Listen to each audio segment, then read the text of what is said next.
Okay, so in this video, I want to show you a simple method to create a custom IP using Vivado with an AXI slave.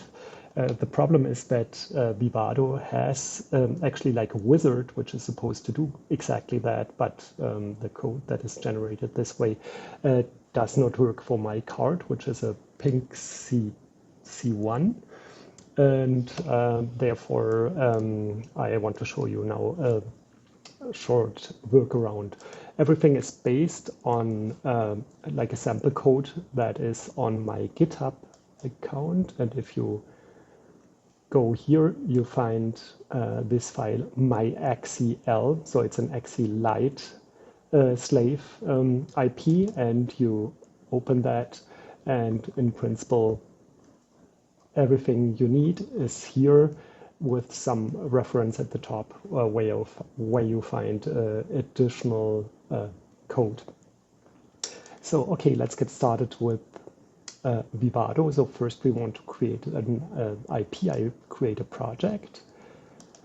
I go in the IP repository folder, like select this one, and I call my project pulse_gen IP because I want to implement a simple pulse generator. I create a subdirectory. I don't want to specify sources at this time. I specify now my the chip that I'm using, and this is an XC7 Z020 CLG 400-1. Okay. I create the project.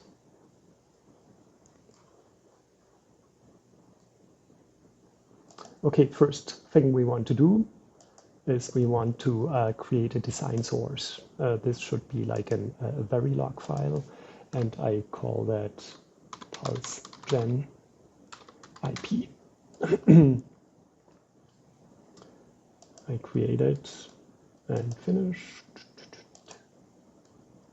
Okay.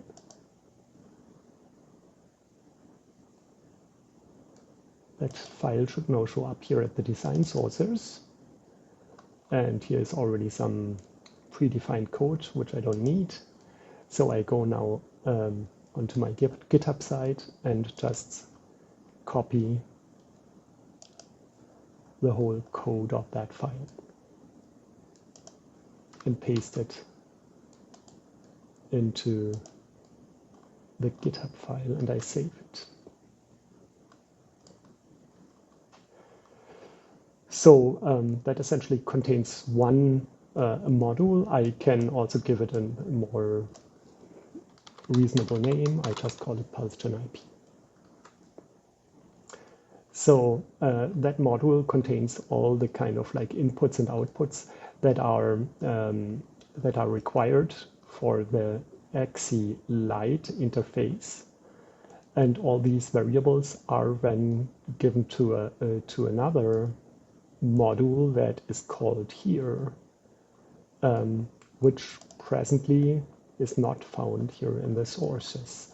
So what I need to do is I need to look here at the top in the comments, and I see I need to have this easy AXI Lite Verilog file, and I get that from that website here from GitHub, and I copy that, and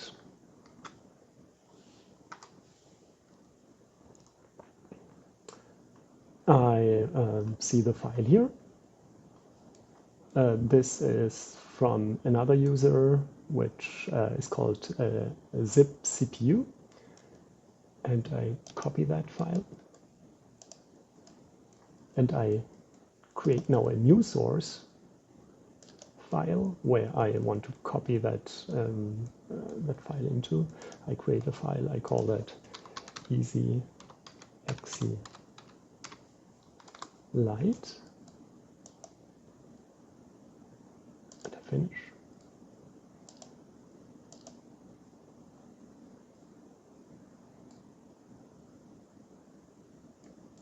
So that arrow here disappears. I open the file here, and now I paste everything in here.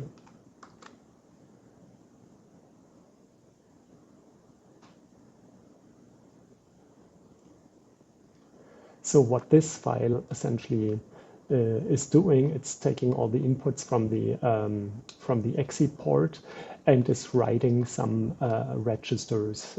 Essentially, it's you see it here. It's actually writing here. You see it. It's actually writing 4 registers with each having 32 bits. But what you will notice is that there is still something missing, namely some other file that this relies on, and this is called skip buffer. And again, you find the link to skip buffer here. And what I will do, I will just copy that and go in the web. Go to skip buffer. It's again from zip CPU. I copy the file, and now I create a new source here, call that skip buffer.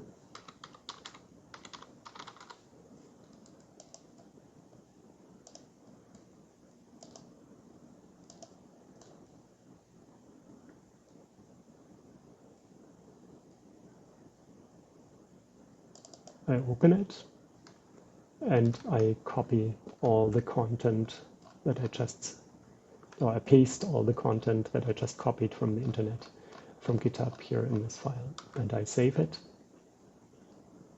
And now, in principle, the file should have now, or the project should have now all the files that it needs. There is still kind of a problem because the registers are actually written in this easy AXI Lite Verilog file, but they are not coming out. So I need to modify that file. What I need to do is, in principle, I just follow all these instructions here at the top. So the module easy AXI Lite requires the following modifications. First, I want to change the declaration CXC data width from local parameter to parameter. And I just do that. So it should look like at the end like that. I do that. First, I try to find that.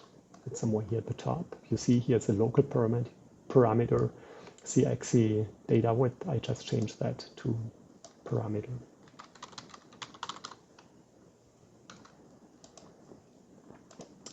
Next step is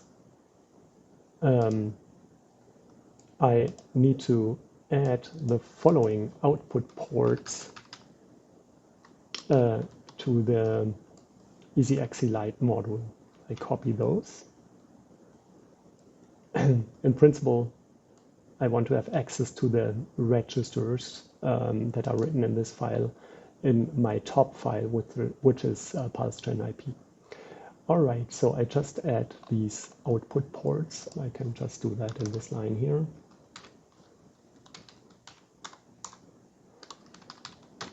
I uncomment it here.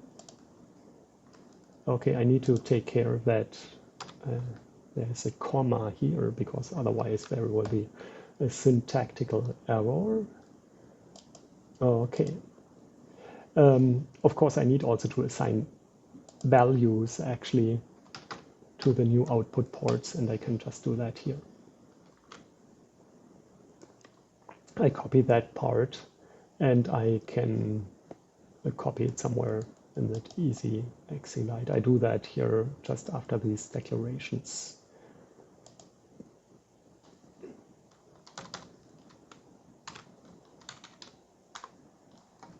And I uncomment these files. So, and that means essentially I have now access to the registers in my top module, because they're like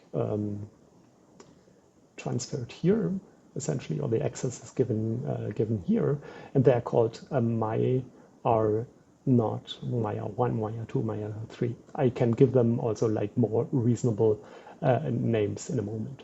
So, but first I want to include actually my custom code here. So what I want to do is I actually want to, in this example, I want to program a pulse generator, and I go to my GitHub page and I find like the simple source code for the pulse generator. So in principle, that's just these few lines. So I have a counter which counts up and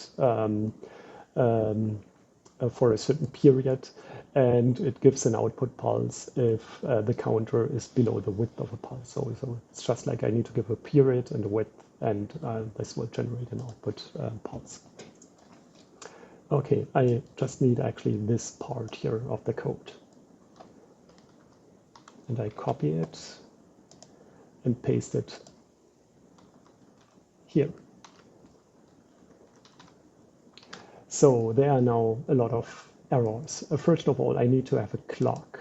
I have a separate clock input, and what I will do in this example, I will just take the clock from the AXI interface, which is essentially like the clock of the processing system of my chip, which is a 100 megahertz clock.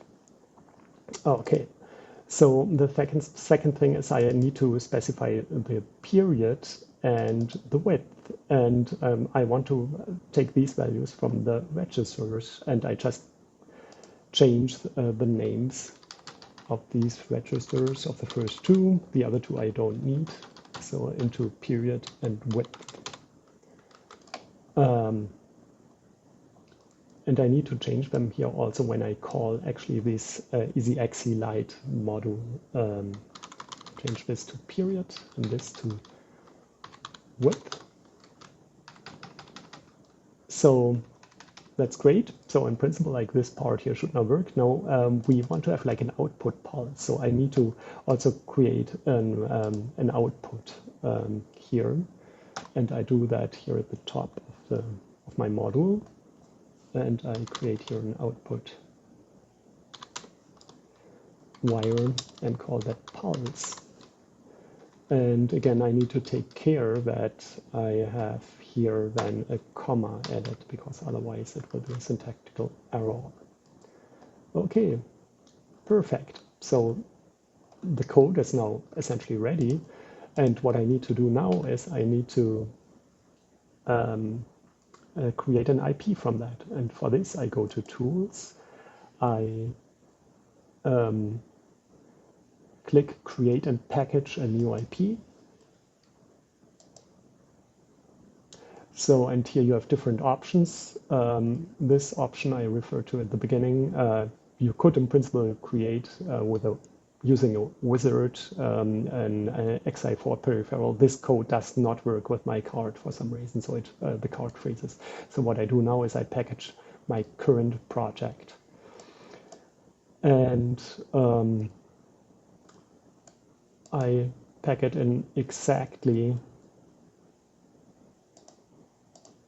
the same directory where I created this project in, so that would be this one here. And so I press finish. Okay. What this step does here, actually, it creates an extra, okay, I need to take care here. I'm in the wrong window. No, I'm here. I actually want to go here in this one. It opens an extra vivado window. So it creates an extra design source, an XML file, which contains all the information that is in this interface here. And there are different packaging steps, and you can specify certain things. And you notice here there are some kind of like warnings, and you want to have here all green check boxes. So I will go through everything here now, through the different points, and see how to remove these warnings. So if I go on the compatibility tab, here are some things automatically selected. They depend on the chip that you chose. And if I click here, I see here the error in the compatibility wizard. So the component definition is not meaningful, same name or display name. So if I go here one step back, I see here the display name and the description is exactly the same.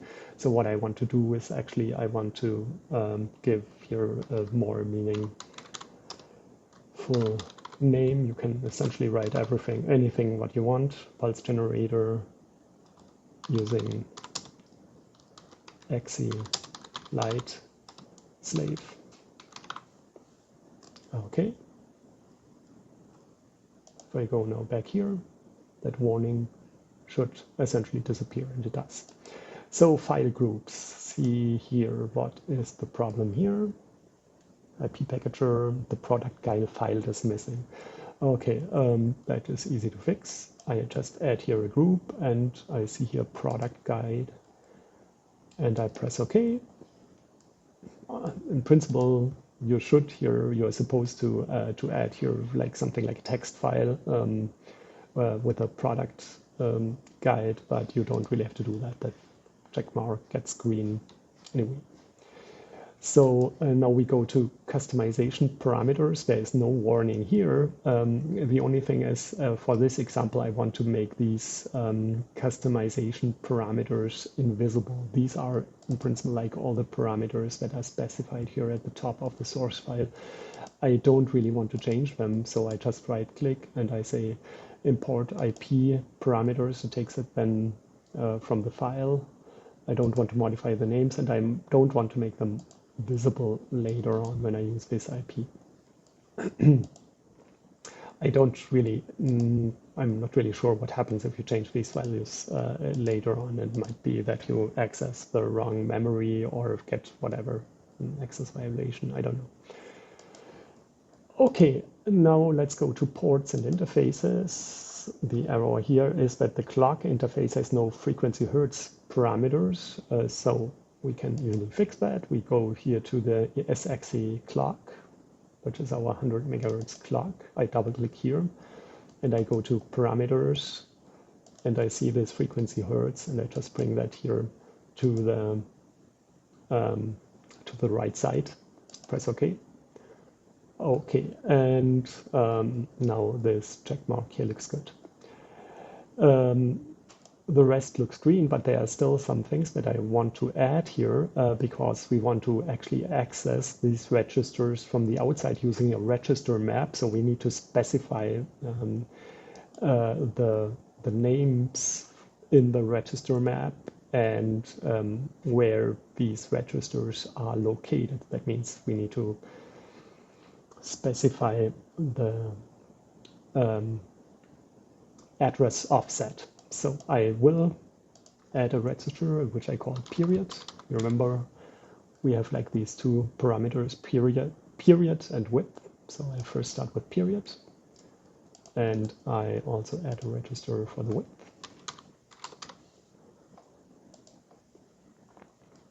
So the size of both of those is 32-bit. The address offset is for the first one 0. I just write it in hexadecimal, so that doesn't really matter. And the offset for the second address is 4. And if you would use the two other registers, which we didn't really use, then this would again be offset by an additional 4 each.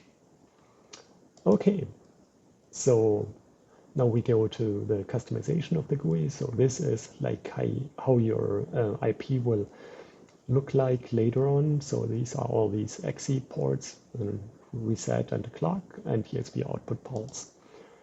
And now we essentially can package the thing.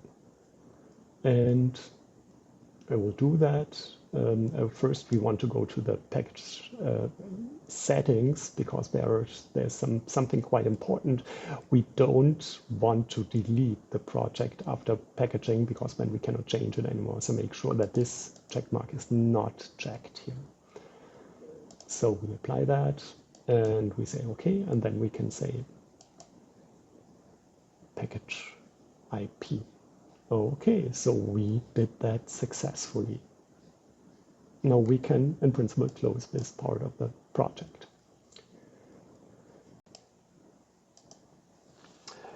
So now I would like to create actually an overlay for my pynq board using the new custom IP. And what I do now is I first open Vivado.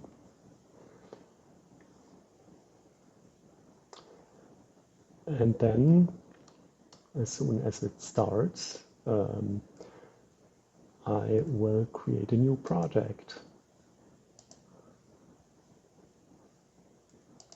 And I go into my projects subdirectory and call that pulse gen. I don't want to specify sources at this time. Now I choose here my board, which is essentially like a pynq C1 in my case. By the way, you can also see the board here with a webcam. And what I want to do is I want to use the pulse generator to let one of the LEDs here blink with a certain frequency and period and width that I have here. So I create the project. Okay, and that goes very quickly. And what I want to do is I want to create a new block design.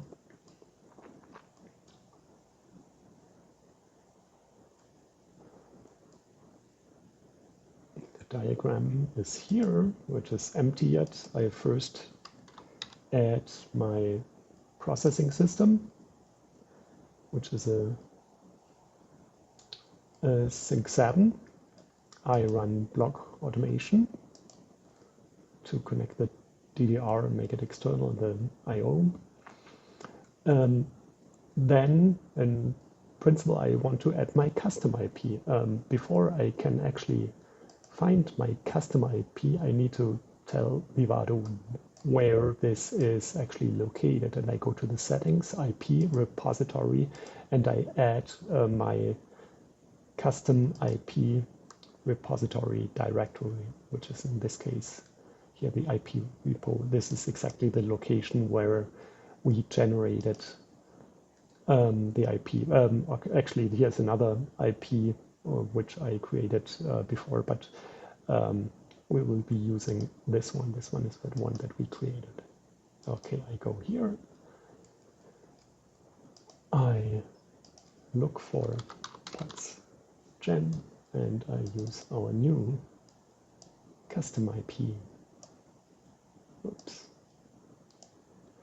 And I run connection automation. Okay, that adds essentially this processor system reset unit and this AXI interconnect automatically. You don't really need to care about that. And I want to make this pulse here now external. So I want to connect to something physical on the board.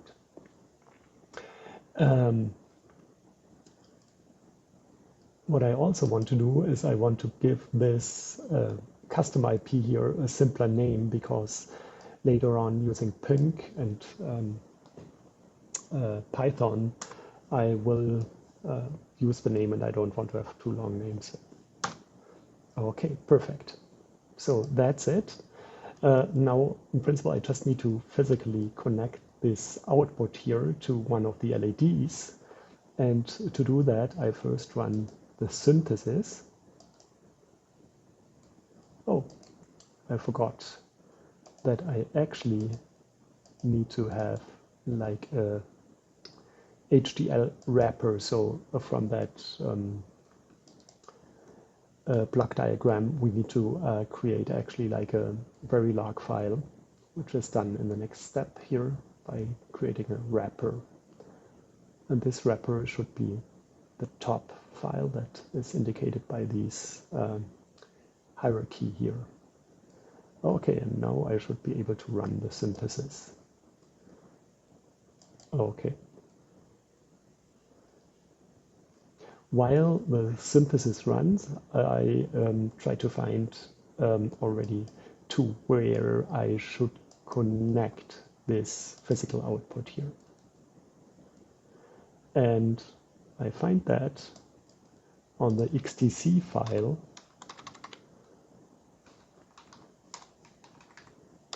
of my pynq Z1 board, and you find that, for instance, in the internet. I just click here.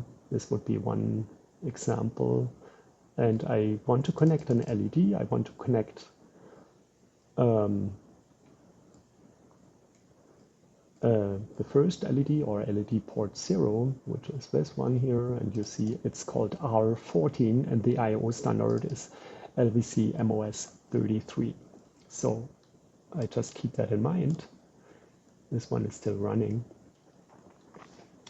when I want to connect it. So now we just wait.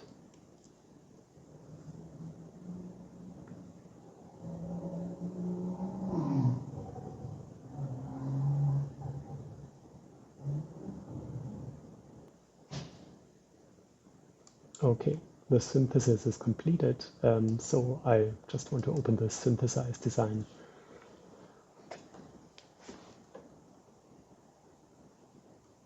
After you've opened the design, when you go to Windows, you should be able to see here the I/O ports. You click that, and here at the bottom there's a list of I/O ports. You go to the scalar ports, and you see there's here pulse 0. This is our output port, and we want to connect it to the pin R14. And the I/O standard that we want to use is LVC MOS 33.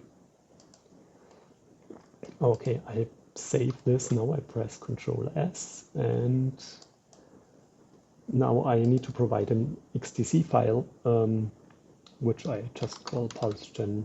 Doesn't really matter. Okay.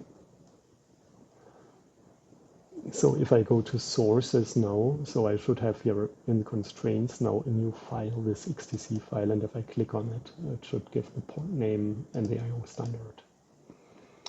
Okay, perfect. So what we need to do now is we need to generate a bit stream. And I press OK. And that will take a while. You see it's running here. While this is running, I will show you already how I can easily copy the files that are used. In principle, like later on, pynq uses 3 files: the actual bit file, an HVH file, and a TCL file, which essentially contains information that pynq is using. So I go in my working directory, which is projects and pulse_gen. And I have actually written a very short shell script that I want to copy here. This is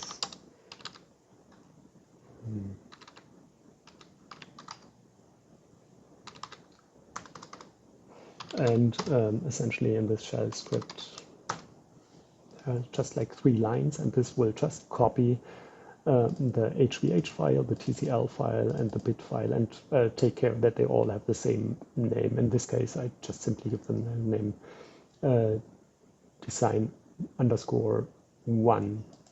And as soon as the bit file is written, we can execute that. In the meantime, I can also go already actually on my pynq board and this is connected to the internet, and I just go,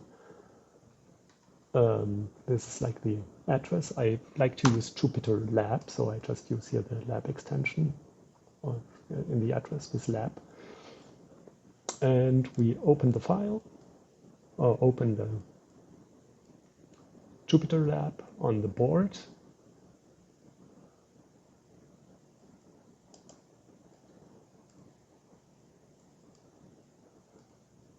Okay, great. The bitstream has finished. We just see the reports. Okay, good. And what we can do now is we can actually use that shell script. And we should have now here the bit, HVH, and TCL files, which we want to upload to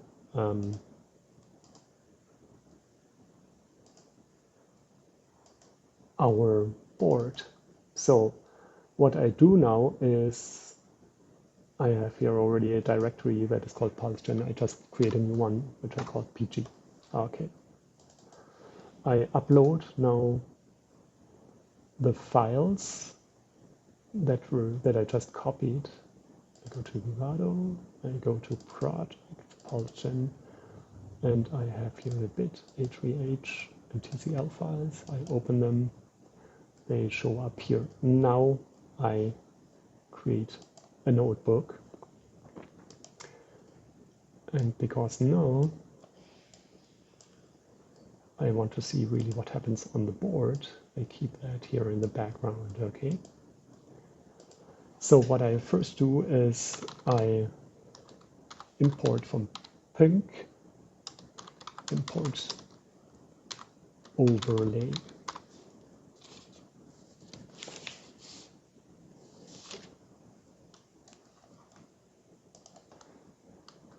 And I want to essentially use it right away to import my bit file.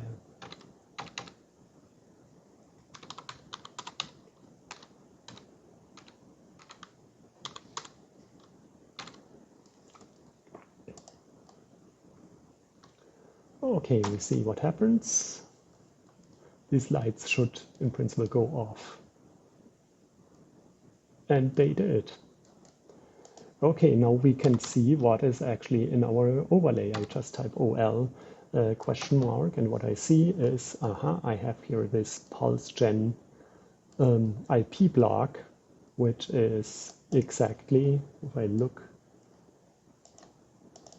at the design, at the block diagram, it's exactly this one here. So what I can do now is I can look what PulseGen actually is. And it's a default IP. There is not really a driver. One can program a driver. I wouldn't make the effort right now. So, but what I want to see is what is actually the register map of that. And I would expect that I have here 4 registers. No, actually 2 registers, period and width. And I do, and both of them are now set to 0. Now I want to see on the with the camera actually what happens on the board if I change these values. First of all, I just make a handle to make the programming a little bit shorter. I call that PG. And so I can now access, for instance, PG period. And I set that to a value. Actually, we have a 100 megahertz clock. And if I want to change the period to 1 second, so I need to set the period to 10 to the 8, which translate that 100 megahertz to 1 hertz. And let's say I want to have like the duration of the pulse being half a second. So that is 5 times 10 to the 7. And if I do that Just look here at the LED, what happens. Oh, okay, so this starts to blink now with 1 Hertz. So I can change the period to 2 seconds.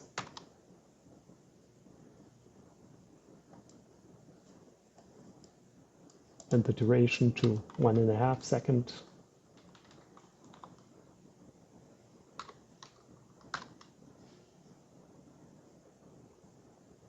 And so on. So this works. All right, that's it for now. Thank you for watching.